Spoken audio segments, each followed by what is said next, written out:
આર્ય સમાજ ધાંગધ્રા ખાતે નિઃશુલ્ક યોગ શિબિરનું આયોજન કરવામાં આવ્યું। માજી સૈનિક દ્વારા બહેનોને શીખવાડવામાં આવ્યા વિવિધ યોગાસનો।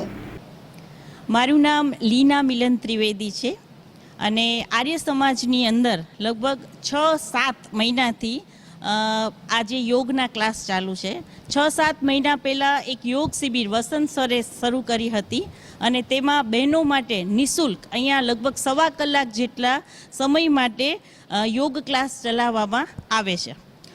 યોગ એટલે યોગને 8 વિભાગમાં વહેંચવામાં આવે છે। યમ, નિયમ, આસન, પ્રાણાયામ, પ્રત્યાહાર, ધ્યાન, ધારણા અને સમાધિ। એટલે યોગ એ કોઈ એક દિવસની પ્રક્રિયા નથી। યોગ એટલે જોડાણ, યોગ એટલે એકત્રિત કરવું। અને અહીંયા આવ્યા પછી એટલા બધા ફાયદાઓ બહેનોને થયા છે। અહીંયા મ્યુઝિક સાથે વ્યાયામ કરવામાં આવે છે, સૂક્ષ્મ વ્યાયામ કરાવવામાં આવે છે, સૂર્ય નમસ્કાર કરવામાં આવે છે, ક્લેપિંગ કરવામાં આવે છે અને અઠવાડિયામાં એક દિવસ એક્શન સોંગ કરવામાં આવે છે, હાસ્યાસન કરવામાં આવે છે, ડાયાબિટીસ માટેના આસન, થાઇરોઇડ માટેના આસન, કમર દર્દ અને ઘૂંટણો માટેના આસનો પણ કરાવવામાં આવે છે। પેટ વેટ કમરને ઓછી કરવા માટેના ઘણા બધા આસનો અને વ્યાયામ કરાવવામાં આવે છે। તો અહીંયા આજે નિઃશુલ્ક ક્લાસ ચલાવવામાં આવે છે, એનાથી બહેનોને ઘણો બધો ફાયદો થયો છે। આજે 21મી જૂન એટલે કે સમગ્ર વિશ્વ જ્યારે આ દિવસને યોગ દિવસ તરીકે મનાવે છે ત્યારે બધાના મગજમાં એ ખબર હોવી જોઈએ કે શા માટે આજે યોગ દિવસ મનાવવામાં આવે છે। તો 27મી સપ્ટેમ્બરે 2014માં આપણા વડાપ્રધાન શ્રી નરેન્દ્ર મોદીએ સંયુક્ત રાષ્ટ્ર મહાસભાની અંદર પોતાના ભાષણમાં આ યોગ દિવસ વિશે પોતે ચર્ચા કરી હતી અને ત્યાર પછી 11મી ડિસેમ્બરે ભારતના કાયમી પ્રતિનિધિ અશોક મુખર્જીએ સંયુક્ત મહાસભાની અંદર આ પ્રસ્તાવને રજૂ કર્યો હતો। યુનોના 193 દેશોમાંથી 175 દેશોએ આ યોગ ઠરાવને પોતાની માન્યતા આપવામાં આવી અને એટલા માટે થઈને આ 21 જૂનને યોગ દિવસ ઇન્ટરનેશનલ યોગ દિવસ તરીકે મનાવવામાં આવે છે। આ આપણી ભારતીય સંસ્કૃતિની દેન છે। એટલે યોગ કોઈ એક દિવસની પ્રક્રિયા નથી, એ સતત ચાલતી પ્રક્રિયા છે। આજે જે માણસ તણાવ ભર્યું જીવન જીવે છે અને મનુષ્ય જેટલું પણ જીવન મળ્યું છે એ તંદુરસ્ત અને સ્વસ્થ જીવન જીવે એ માટે આપણી રોજબરોજની જીવનચર્યાની અંદર યોગને પણ સ્થાન આપવું જોઈએ। તો આપણે કુદરત અને ઈશ્વરની સાથે અનુભૂતિ કરી શકીએ, તંદુરસ્ત જીવન જીવી શકીએ, મુક્ત મને જીવન જીવી શકીએ અને સમાજની પણ સેવા કરી શકીએ। તો આર્ય સમાજની અંદર આ પ્રવૃત્તિ કાયમી ધોરણે ચાલુ છે। બહુ સારી રીતે અમારા બ્રહ્મભટ્ટ સર, વસંત સર બ્રહ્મભટ્ટ સર જે છે એ આ પ્રવૃત્તિને ચલાવે છે, બહેનો માટે નિઃશુલ્ક ક્લાસ ચલાવે છે। એનાથી ઘણા બધા બહેનોને ફાયદો થયો છે અને 21મી જૂન જે છે ત્યારથી શરૂ કરીને કાયમ માટે થઈને આપણે યોગને આપણા જીવનમાં સ્થાન આપવું જોઈએ અને સમાજના સેવામાં પણ પોતાનું જે યોગદાન છે એ આપવું જોઈએ, કારણ કે આપણે પોતે જ સ્વસ્થ રહેશું તો આપણે સમાજ માટે પણ કંઈ કરી શકીશું। Thank you.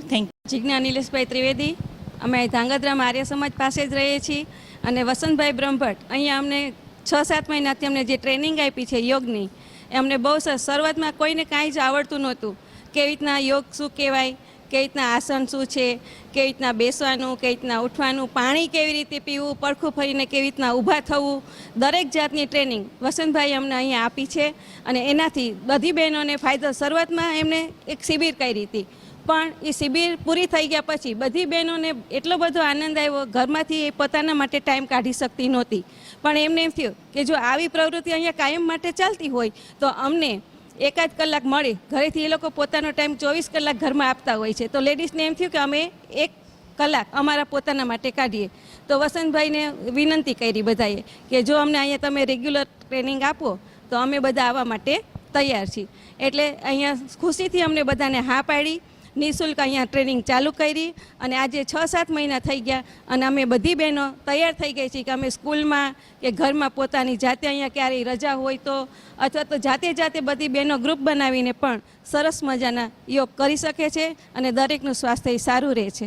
થેન્ક યુ, ધન્યવાદ। હું વસંતકુમાર વાસુદેવભાઈ બ્રહ્મભટ્ટ માજી સૈનિક છું અને છેલ્લા 15 વર્ષથી 2009થી લગભગ બાબા રામદેવજીને ત્યાંથી શીખેલો છું। ત્યાર પછી શ્રી રવિશંકરજી, MS યુનિવર્સિટી બરોડા અને જે ION છે દિલ્હી, તેમની પણ મેં સર્ટિફિકેટ વગેરે યોગની શિક્ષા લીધી છે. તે સિવાય બોમ્બેથી એક્યુપ્રેશરના પણ કોર્સ કરે છે, દેવેન્દ્ર ઓરાનું ઇન્સ્ટિટ્યૂટ છે.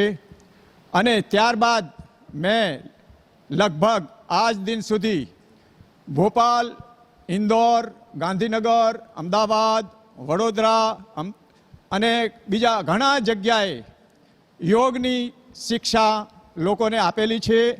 એમાં નિશાળો પણ આવી જાય છે, લગભગ સારી સારી નિશાળો, આર્મી સ્કૂલ, સેન્ટ્રલ સ્કૂલ, 60થી વધારે સ્કૂલોમાં બાળકોને યોગની શિક્ષા દીધેલી છે. તદુપરાંત લગભગ આજ સુધી મેં શિબિરો માધ્યમથી 25,000 લોકોને યોગ શીખવાડેલો છે અને ઘણા એવા શિક્ષકોને પણ તૈયાર કર્યા છે. વડોદરામાં ઘણા મારા શિક્ષકો છે જે તૈયાર કરેલા આજે યોગ કોચ બની ગયા છે. અને હું આ પ્રવૃત્તિ એટલા માટે કરું છું કે યોગ એક શરીરને તંદુરસ્ત રાખવા માટે બહુ જ જરૂરી છે. યોગ એટલે શું? યોગ એટલે શરીર અને મનનું મિલન, અને મન અને આત્માનું મિલન, અને આત્મા અને પરમાત્માનું મિલન, એને યોગ કહેવામાં આવે છે. પતંજલિની ભાષામાં કહીએ તો યોગ અષ્ટાંગ યોગ છે. યમ, નિયમ, આસન, પ્રાણાયામ, પ્રત્યાહાર, ધારણા અને ધ્યાન અને સમાધિ, આ અષ્ટાંગ યોગ. એમાંથી આસન અને પ્રાણાયામ આપણે આ યોગના ક્લાસોમાં શીખવાડવામાં આવે છે. તો આ જે યોગની શિક્ષાથી શરીર બહુ સારું રહે છે, દવાખાને જવાની નોબત આવતી નથી, હેલ્થ બહુ સારી રહે છે. અને 1 કલાક તો શરીરના માટે સમય આપવો જ જોઈએ. જો 1 કલાક શરીર માટે સમય ન આપે તો લોકો બીમાર થઈ જશે, અને યોગ કરશે એ બીમાર નહીં થાય.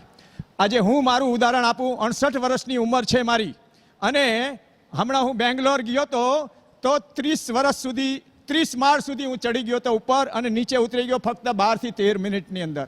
તો આ યોગનો પ્રતાપ છે આ બધોય. એટલે યોગ કરવાથી બહુ જ ફાયદો થાય છે. સ્વસ્થ ફેફડા મજબૂત રહે છે, જેથી કોઈ બીમારી નથી થતી. કોરોના જેવી બીમારી આવી હતી એને પ્રતિકાર શક્તિ વધે છે. યોગની સાથે એક્યુપ્રેશર અને જે સંગીત સાથે ક્લાસ ચલાવવાથી બહુ જ લોકોની રોગ પ્રતિકારક શક્તિ વધે છે. અને ક્લેપિંગ પણ કરાવીએ છીએ, હાસ્યાસન કરાવીએ છીએ, તો લોકોને બહુ જ આનંદ થાય છે. તો યોગ ઘરે ઘરે પહોંચાડવાનો જે સંકલ્પ છે બાબા રામદેવજીનો અને નરેન્દ્ર મોદી સાહેબનો, તે સંકલ્પ આપણે પૂરો કરવો જોઈએ. અને આપણું શરીર સ્વસ્થ નહીં હોય તો બધું જ નકામું છે. એટલે શરીર માધ્યમ ખલું સાધનમ, એટલે શરીર જ સારું પહેલાં આપણે કરવું જોઈએ. ત્યાર પછી જ આપણું શરીર બીજાને પણ આપણે મદદ કરી શકશું. ધન્યવાદ.